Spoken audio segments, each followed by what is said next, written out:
Hello students, good afternoon. Welcome to the second part of chapter chemical bonding. In this part we will discuss about the covalent bond. So what are the covalent bonds? So as we know that the attractive force which comes to existence due to the manual sharing of electrons two similar between two similar atoms are two similar atoms of similar electronegativity are having small difference in electronegativities are called covalent bonds.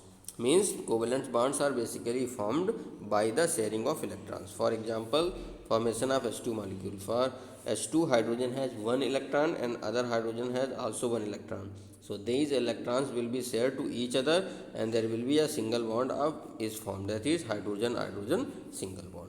So according to this formation of chlorine, you can see the formation of ammonia. So for formation of ammonia molecule, nitrogen has 5 valence electrons. If he will get 3 electron from other atom, then its octet will be complete. So it will share with 3 hydrogen atom. When it will share 3 hydrogen atom, then nitrogen has completed their octet by formation of 3 covalent bond. So basically covalent bond is formed by the sharing of electrons. So there are many other molecules which are formed by the sharing electron. For example, oxygen. So for one oxygen it has 6 valence electron and other oxygen it has 6 valence electrons. So after that they will share to each other and completed 8 electrons in their valence shell and form oxygen oxygen double bond.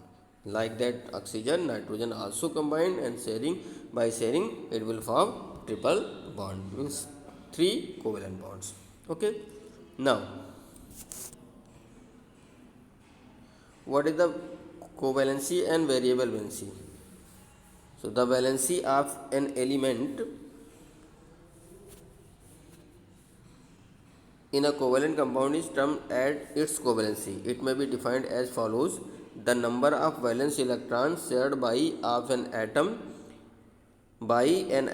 of an element with the electrons of other atom of the same element or different element to form covalent bond is called the covalency of the element. Simply you can say that any atom which share the electrons of other atoms, number of atoms which are shared with the other elements electrons are known as the covalency. For example, hydrogen has one valence electron, other hydrogen has also one valence electron. When it share the electron of these hydrogen with each other, then there will be one sigma bond is formed or one covalent bond is formed, means hydrogen has one covalency. Okay, so for example, covalency of hydrogen in H2 is 1 and oxygen in O2 is 2. Similarly, the covalency of carbon in methane is 4 because carbon is attached with 4 bonds. Okay, so basically an element, in an element how many bonds are present? So they are known as valency. Variable valency, so there are some elements they will show the variable valency. For example, phosphorus. In ground state phosphorus has this condition, okay, but in excited state phosphorus has this condition. Means in ground state phosphorus has 3 S2 and 3p3. Okay, so in that condition phosphorus has 3 covalency, means it will form PCl3. But in ground excited state, this electron will jump into this orbit, this electron into jump into this orbital and come this condition. So in this condition it has 4 unpaired electron, so it can share these 4 electron to other elements and form the covalency of, it has 5 electron basically. After that it has 5 electron, means it can form covalency of 5. So in covalency of 5 phosphorus form PCl5 molecule. Okay, so phosphorus show covalency of 3 plus and covalency of 5 plus. Okay, so it is known as the variable valency. Now come to the characteristics of covalent bond.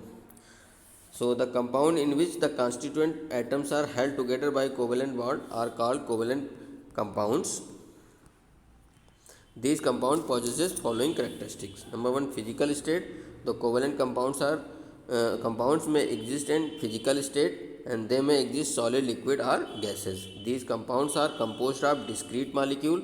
The intermolecular force existing between them of varied nature and are usually weak. Okay. For example, of this molecule is sugar, urea, glucose, etc. Okay. Low melting and boiling point. So the covalent compounds usually possesses low melting and boiling point. This is because the intermolecular force existing between them are usually weak and can be overcome easily by the comparatively lesser amount of heat. Okay. Now, nature of covalent solids. So, covalent solids are neither hard nor brittle. Their crystal can easily be broken, and this is because unlike ionic crystals, no charge species exists in the covalent bond. Okay. So, due to absence of charge, they are basically not hard nor brittle. Solubility. So, covalent compounds are generally insoluble in water due to nonpolar nature. This is because no electrostatic force of attraction between the constituent species of the covalent compound and high dielectric constant of water remains ineffective to pull them apart. Some compounds like alcohol, acid and amines are soluble in water due to hydrogen bonding. Next, electrical conductivity. So, covalent compounds do not possess positively or negative charge ions. Thus, the absence of ion, these compounds are usually do not conduct electric current in fused or dissolved state. Stereoisomerism. The covalent bonds are rigid and directional. These bonds are formed by the sharing of the electrons and remains directed in a specific direction in space. Therefore, the covalent compounds are able to show all type of isomerism. Okay. Molecular reaction. During the interaction of two covalent compounds, their molecules as a whole take a part in reaction, and such reactions are called molecular reaction. Okay. Now come to the comparison of ionic compound and covalent compounds. Okay. So mode of formation. So these are formed by the transfer of one or more electrons an electropositive atom to an electronegative atom. But in covalent compound formed by the sharing of one or more electrons between atoms of similar electronegativities. Physical states, they are hard, solid under ordinary condition of the temperature and pressure, but most of the covalent compound exist as a gas or liquid under ordinary condition of temperature and pressure. The some covalent compounds may also exist as solid. Constituent species and intermolecular forces.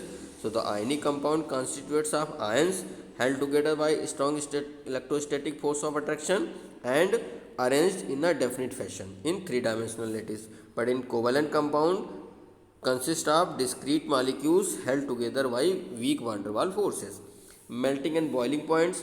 The melting and boiling points of ionic compounds are usually very high. This is due to presence of the strong electrostatic forces between the constituent particles. But in case of covalent, most of the covalent compounds possesses low melting and boiling points due to presence of weak van der Waals forces between their molecules. Okay. Hardness and brittleness. Due to the presence of strong electrostatic force of attraction, ionic compounds are very hard and brittle. But solid covalent compounds are soft and waxy. Solubility in polar and non-polar solvent. Ionic compounds are freely soluble in polar solvent, but they are either insoluble or freely soluble in non-polar solvent. Covalent compounds are insoluble in polar solvent, but they are freely soluble in non-polar solvent. Conduction of electricity. So ionic solid conduct electric current both in fused state as well as in aqueous solution state due to the presence of mobile ions. Covalent solids are usually do not conduct electricity current due to the absence of the ions. Nature of reaction. They undergo reaction in the solution which are very fast. They undergo molecular reaction which are slow. Nature of bond. Ionic bonds are neither rigid nor directional in nature. Covalent bonds are rigid and directional. Stereoisomerism, due to non-rigid and non-directional nature of the bonds, ionic compounds are unable to exhibit any type of isomerism. But due to rigid and directional nature of covalent bond, covalent compounds are exhibit geometrical as well as optical isomerism. Okay, so this is the difference between the covalent and ionic compound. Okay, thank you. Have a nice day.